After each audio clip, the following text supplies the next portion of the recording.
Auch die Nummer 11. Wir bleiben in der Stadt.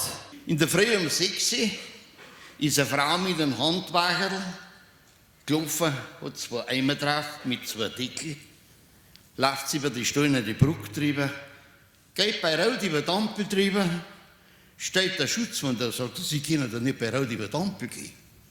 Ja, hat sie gesagt, ist ja niemand da? Nein, hat er gesagt, das ist verboten, das kostet 20 €. Wirklich? Na ja, hat sie gesagt, wenn's meinen. Hat den Deckel aufgehoben von dem einen Eimer, sind lauter 20-€-Scheine drin. Ein Schutzmann hat sie direkt anvertraut. Er sagt, wo haben Sie das Geld her? Ja, hat sie gesagt, wissen Sie, ich habe einen ganz einträglichen Job.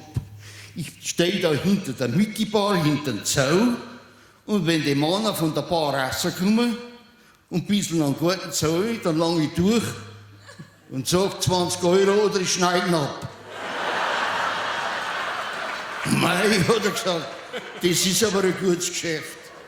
Was ist denn an den anderen noch immer drin? Ja, hat sie gesagt, da sind die drin, die wir nicht gezahlt haben.